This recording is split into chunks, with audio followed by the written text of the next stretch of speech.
प्राणनाथं विभुं विश्वनाथं जगन्नाथनाथं सदानन्दभाजम् भवद्भव्यभूतेश्वरं भूतनाथं शिवं शङ्करं शम्भुमीशानवीरे गले रुण्डमालं तनौ सर्पजालं महाकालकालं गणेशादिकालं जटाजूटगङ्गोत्तरं गैर्विशालं शिवं शङ्करं शम्भुमीशानवीरे मुदावाकरं मण्डनं मण्डयन्तं महामण्डलं भस्मभूषाधरन्तम् अनादिं जपानं महामोहमानं शिवं शङ्करं शम्भुमीशानवीरे वदाधो निवासं महाट्टाटहासं महापापनाशं सदा सुप्रकाशं गिरीशं गणेशं सुरेशं महेशं शिवं शङ्करं शम्भुमीशानवीरे गिरीन्द्रात्मजा सङ्गृहीतार्थदेहं गिरौ संस्थितं सर्वदा पन्नगेहं परब्रह्म ब्रह्मादिभिर्वन्द्यमानं शिवं शङ्करं शम्भुमीशानवीरे कपालं त्रिशूलं कराभ्यां ददानं पदाम्भोजनं रायकामं ददानं बलिवर्धयानं सुराणां प्रधानं शिवं शङ्करं शम्भुमीशानवीरे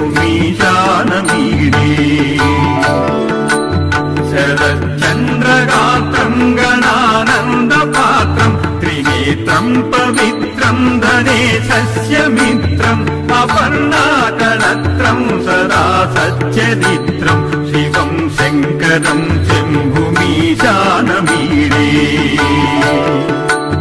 हरं सर्पहारं चिताभूविहारं भवं वेदसारं सदा निर्विकारं श्मशाने वसन्तं मनोजं दहन्तं शिवं शङ्करं शम्भुमीशानवीरे स्वयं यप्रभाते नरशूलपाणे पठे स्तोत्ररत्नं त्रिह प्राप्य रत्नं सुपुत्रं सुराज्ञं सुमित्रं कलत्रं विचित्रैः समाराज्य मोक्षं प्रयाति विचित्रैः समाराज्य मोक्षं प्रयाति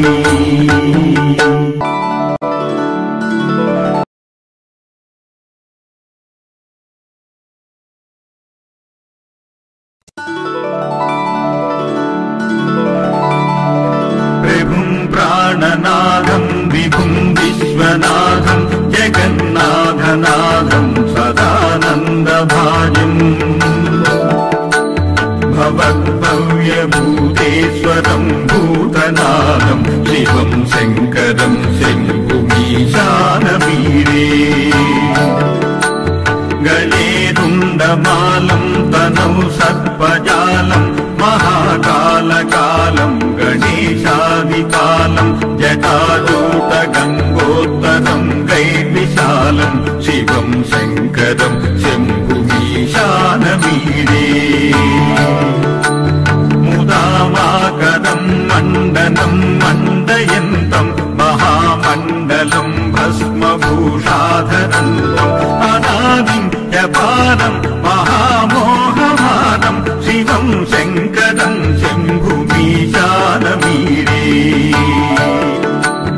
वदाधो निवासं महाट्टाटहासं महापापनाशं सदा सुप्रकाशं गिरीशं गणेशं सुरेशं महेशं शिवं शङ्करं शम्भुमीशानवीरे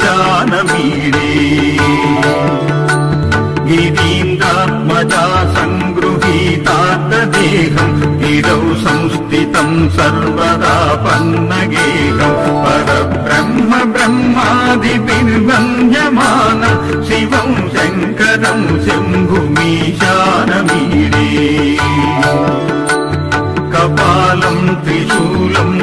कराभ्याम् ददानम् पदाम्भोजनम् रायकामम् ददानम् बलिवर्धयानम् सुराणाम् प्रधानम् शिवम् शङ्करम् शम्भुमीशानमीडे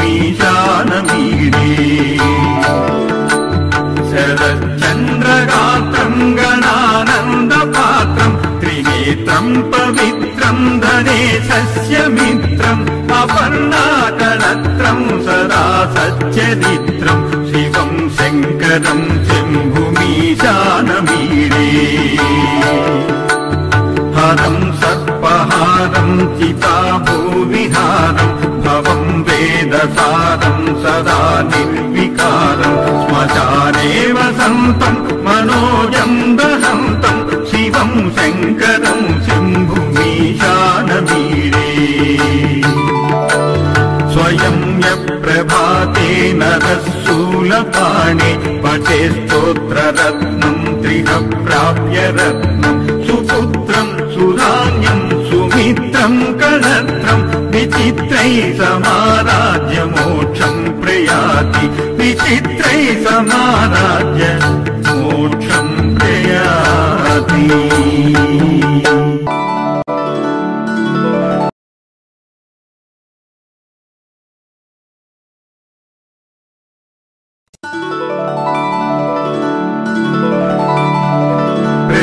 प्राणनाथम् विभुम् विश्वनाथम् जगन्नाथनाथम् सदानन्दभाजम् भवद्भव्यभूतेश्वरम् भूतनाथम् शिवम् शङ्करम् शम्भुमीशानमीडे गले रुण्डमालम् तनौ सर्पजालम् महाकालकालम् गणेशादिकालम् जटाजूटगङ्गोत्तरम् गैर्विशालम् शिवम् शङ्करम् शम्भुमीशानमीडे मुदामाकरम् मण्डनम् मण्डयन्तम् महामण्डलम् भस्मभूषाधरन्तम् अनादिम् जपानम् महामोहमानम् शिवम् शङ्करम् शम्भुमीशानमीडे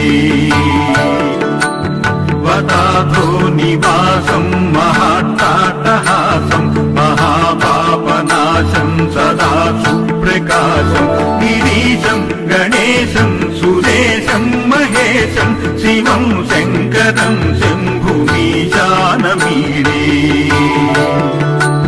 गिरीन्द्रात्मजा सङ्गृहीतार्थदेहम् गिरौ संस्थितम् सर्वदा पन्नगेहम् परब्रह्म ब्रह्मादिभिर्वन्द्यमानम् शिवम् शङ्करम् शम्भुमीशानमीडे कपालम् त्रिशूलम् कराभ्याम् ददानम् पदाम्भोजनम् रायकामम् ददानम् बलिवर्धयानम् सुराणाम् प्रधानम् शिवम् शङ्करम् शम्भुमीशानमीडे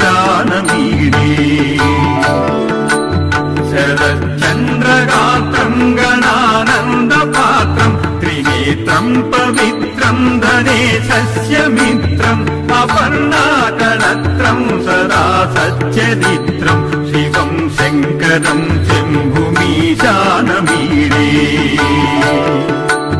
हरम् सर्पहारम् चिताभूविहारम् भवम् वेदसारम् सदा निर्विकारम् श्मशाने वसन्तम् मनोजम् दहन्तम् शिवम् शङ्करम् शम्भुमीशानमीडे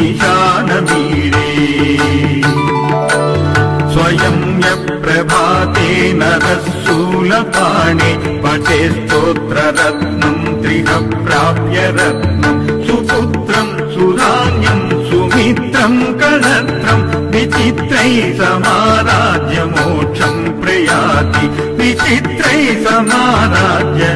मोक्षम् प्रयाति